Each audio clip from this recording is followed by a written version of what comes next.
परमेश्वरही तव कर्माचे येईल फळ देण्या, परमेश्वरही तव कर्माचे येईल फळ देण्या, प्रत्येकाच्या नशिबी असावी एक तरी कन्या.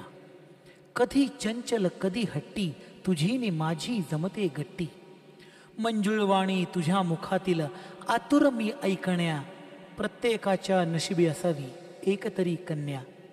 आई बापाची हीच धरोहर, तुझ्या घराची लक्ष्मी खरोखर. म्हातारपणी घेईल समजून तुझीच ही सुकन्या, प्रत्येकाच्या नशिबी असावी एक तरी कन्या. मातेची ही तुझ्यात ममता, दुःख विसरतो तुझ्यात रमता. विरह तुझा कसा मी साहू, मज सोडून जाण्या, प्रत्येकाच्या नशिबी असावी एक तरी कन्या. कन्या, मुलगी, बेटी अशा वेगवेगळ्या विशेषणांनी जिला संबोधलं जातं, ती लेक खरोखर आपल्या घरातील एक आगळं वेगळं बेट असते. असं हे बेट ज्या ज्या घरात असतं ते घर परम भाग्याचं. खरं तर ताई, पत्नी, आई, मावशी, आत्या, आजी अशा वेगवेगळ्या भूमिका संसाराच्या या रंगमंचावर साकारण्यासाठी परमेश्वराने पाठवलेलं एक लोभस व्यक्तिमत्व अर्थात कन्या, आपली मुलगी. प्रत्येक स्त्रीला तिच्या गरोदरपणात तुला काय पाहिजे असं जेव्हा विचारलं जातं तेव्हा ती सहज म्हणून जाते, मला मुलगा हवा, अशी इच्छा ती व्यक्त करते. मात्र तीच आई आयुष्याच्या शेवटच्या काळात ज्या वेळेला शेवटचे काही श्वास तिचे बाकी असतात त्यावेळेला ती म्हणते, माझ्या मुलीला मला भेटवा. आणि तीच आई जी अगोदर म्हटली होती की मला मुलगा हवा, ती आपल्या लेकीची आस लावून धरते. आपले श्वास रोखून जी मुलीला भेटवा असं म्हणते. हे भावबंध, हे आई आणि मुलीचं भावबंध खरोखर अलौकिक आहे. ज्या भावबंधाचा हा धागा, एक धागा आपल्या लेकीचा. याच लेकीने लहानपणी केलेल्या त्रिकोणी पोळ्या, आईस भातुकलीचा खेळ, तिच्या खेळण्या इतरांसाठी जरी निर्जीव असल्या तरी आईबाबांसाठी तो अनमोल ठेवा असतो. बऱ्याच आईबाबांनी आपल्या मुलीचं हे गोड विश्व तिच्या लग्नानंतर सुद्धा जपून ठेवलेलं असतं. हे मी स्वतः पाहिलंय. आपल्या कन्येला मिळालेल्या पहिल्या बक्षिसाविषयी काय सांगावं. आपल्या कन्येला मिळालेलं ते पहिलं बक्षीस, मग तो छोटा डबा असो की छोटी वॉटर बॅग, आईबाबांसाठी मात्र ऑस्कर अवॉर्ड असतो. हो ना. याच कन्येने लहानपणी काढलेली रांगोळी, मग ती वाकडे तिकडे का असेना, पण मम्मीसाठी ती रांगोळी एक मोठ्या आनंदाचा अनमोल नजराणा असते.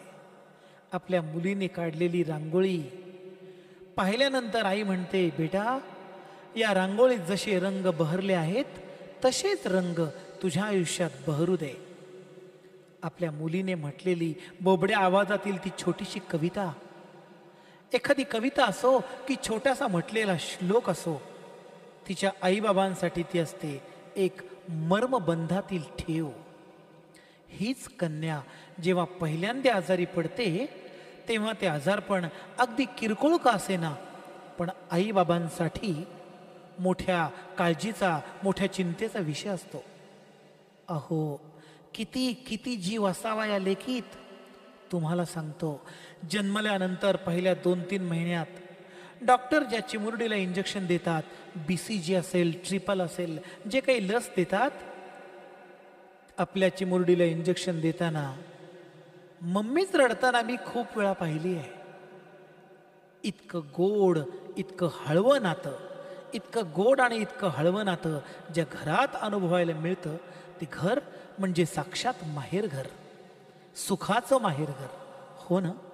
या आपल्या लाडकीने सांगितलेली गोष्ट जर तिला तिच्या शाळेत तिच्या मॅडमने कधी तर गोष्ट सांगितली, ती लाडकी जर कधी घरात येऊन मम्मीला गोष्ट सांगणार असली, मग ती गोष्ट किती वेळा ऐकलेली का असेना, पण आई बाबा, आजी आजोबा अगदी कान देऊन ऐकतात व तिच्या गोष्टीमधील एक एक पात्र अक्षरशः जिवंत करून टाकतात.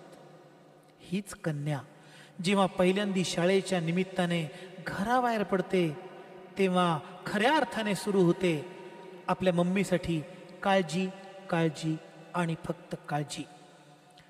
लेकेला यायला जरा कुठे वेळ झाला की हिच्या काळजात धस्स होतं आणि नको नको त्या विचारांचे राक्षस आईला छळू लागतात. ही कन्या, हे लेकरू जेव्हा शाळेच्या पिकनिकसाठी जाण्याचा गोड लढिवाळ हट्ट धरतं तेव्हा परवानगी मिळते, पण हजारो सूचना आणि उपदेशांचे डोस दिल्यानंतर. खरं सांगू मुलींनो, ट्रिपवरून तुम्ही परतल्यानंतर तुमची मम्मी तुम्हाला विचारते काय काय धमाल केली ट्रिपमध्ये. पण एक सांगू, मम्मीच्या या प्रश्ना अगोदर तिची खूप काळजी करून झालेली असते. तुम्ही जेव्हा म्हणता ना, मम्मी तू ना उगीच काळजी करत असते माझी, आज तुम्हाला काहीच बोलणार नाही मी. मुलींनो, याविषयी मी आज नाही बोलत. स्वतः तुम्ही जेव्हा मम्मी व्हाल तेव्हा तुम्हाला सारं सारं समजेल. मासा पाण्यात राहतो कैसा, जावे त्याच्या वंशाकडे.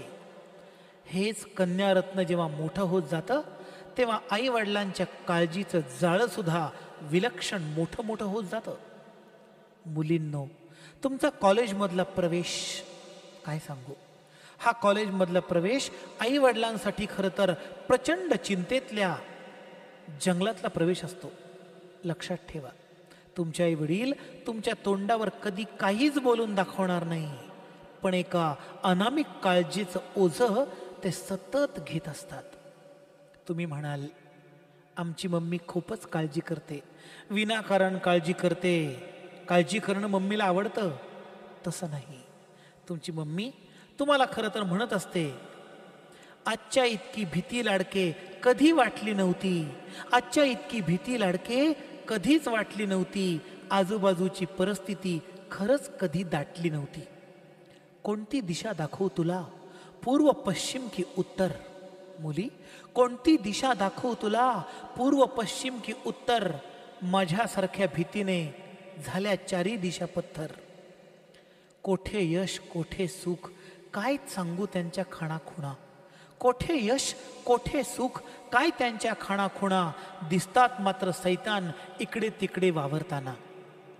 जमीन आणि आकाश अणुबॉम्बने झाकलं आहे बेटा, जमीन आणि आकाश अणुबॉम्बने झाकलंय. कोठेतरी कितीतरी जणांचं शरीर रक्ताने हे माखलंय. कोणाची नजर कशी आहे बाळा काही समजत नाही, कोणाची नजर कशी आहे बाळा काही समजत नाही. कोण भले कोण बुरे हे काही उमजत नाही. मान नको पैसा नको, लेकी फक्त सुरक्षित राहा. मान नको पैसा नको, लेकी फक्त सुरक्षित राहा. प्रत्येक काम करताना फक्त आईच्या नजरेत पहा. म्हणत नाही घरात राहा, उत्तुंग भरारी तू घे. म्हणत नाही घरात राहा, उत्तुंग भरारी तू घे. जिथे असतील तिथे आईचं हे काळीजने, जिथे असतील तिथे आईचं हे काळीजने. तुमची मम्मी खरं तर तुमची मैत्रीण आहे, तुमची मित्र आहे. तुमच्या मम्मीची तुमच्या मैत्रिणीवर, तुमच्या मित्रांवर खूप नजर असते. तुम्हाला कदाचित राग येईल, पण मुलींनो तुमच्या भल्यासाठी. त्या मुली भाग्यवान, खरंच त्या मुली भाग्यवान ज्यांचा मोबाईल आणि दप्तर आई वडील तपासतात. आणि ते आई वडील परम भाग्याचे ज्यांची मुली, ज्यांचे मुलं आणि मुली सारं काही आपल्या पप्पा आणि मम्मींना खरं खरं शेअर करतात. मुलींनो, खरं सांगा, तुम्ही तुमच्या आई आणि वडिलांना खरं खरं शेअर करता? मला वाटतं बऱ्याचशा मुली आणि मुलं आई वडिलांना शेअर करतात, पण ते फिल्टर करून, गाळून, मेन सांगत नाही आणि नको नको ते फक्त गोडगोड गोडगोड सांगतात. अर्थात सगळ्या मुली अशा नाही आहेत. तुम्ही जर तुमच्या मम्मीला खरंच जर शेअर करत असाल, यू आर द लकीएस्ट, तुम्ही लकीएस्ट आहात. अशी ही कन्या आणि तिचे आई बाबा यांचं भावबंध खूप वेगळं आहे. आईची ती मुलगी आहे आणि उत्तम सखी आहे, बाबांची ती उत्तम मुलगी आहे आणि बाबांसाठी जेम्स बॉन्ड आहे. तुमचे वडील बाहेर मित्रांमध्ये वावरताना म्हणतात, अहो माझी मुलगी. मुलगा नाही, जेम्स बॉन्ड आहे, जेम्स बॉन्ड. मुलींनो एक सांगू, तुमची मम्मी तुमचे पप्पा तुमच्यात त्यांना बघतात हो, आणि त्यांना त्यांच्या लहानपणी जे मिळालं नाही ते तुम्हाला देण्याचा प्रयत्न करतात. तुम्हाला स्वतःच्या पायावर उभे करण्यासाठी त्यांचा प्रचंड आटापिटा सुरू असतो. कारण त्यांनी खाल्ले असतात अनेक पावसाळे आणि बघितले असते जीवनाचे एक भीषण वास्तव. आजूबाजूच्या हिंसेच्या अत्याचाराच्या घटना ऐकल्या की तुमचे पप्पा मम्मी कमालीचे अस्वस्थ होतात. तुम्हाला बोलणार नाही ते, पण ते अस्वस्थ होतात आणि कासवाच्या नजरेने तुमची काळजी घेतात. काळ, कालाय तस्मै नमः. काळाचा वेग कोणाला धरता येत नाही. काळ कधी कोणाला आवरता येत नाही. पाळण्यात झोक्या दिल्यावर झोपणारी कन्या बोलता बोलता मोठी होते. तुम्ही जेव्हा लहान होता तेव्हा तुमची आई इतके छान म्हणत असते, बाळा झो झो रे कुलभूषणा दशरथ नंदना बाळा झो झो रे.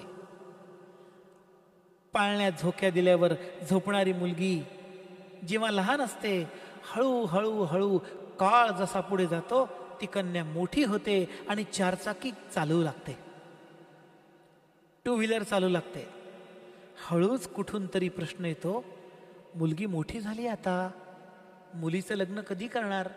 आणि मग विचार सुरू होतो तो लेकीच्या आयुष्यातील दुसऱ्या अध्यायाचा, जो अध्याय वाचावा लागतो दैव, पत्रिका आणि नशीब यांच्यावर भरोसा ठेवून. लेकीच्या बालपणीच्या रम्य आठवणी, सामाजिक जाणीव आणि कर्तव्यपूर्ती या त्रिवेणी संगम साधता साधता आई वडिलांचं काळीज गदगदून जातं. आणि आता आपली लाडकी लेक आयुष्यात दुसऱ्या टप्प्यात प्रवेश करणार आहे, गृहस्थ आश्रमात प्रवेश करणार आहे. आपली मुलगी बोलता बोलता मोठी कशी झाली समजलंच नाही. लेकीच्या गृहस्थ आश्रमाचा प्रवेश पुढच्या रविवारी. पाहत राहा लाडाची लेक भाग 1. हा भाग आवडला असेल तर मंगई जोशी देवा यूट्यूब चॅनलवरील कमेंट बॉक्समध्ये आपण निश्चित आपल्या प्रतिक्रिया नोंदवा. आपल्या प्रतिक्रियांचं स्वागत. पुढच्या रविवारी लाडाची लेक भाग 2. जय हिंद.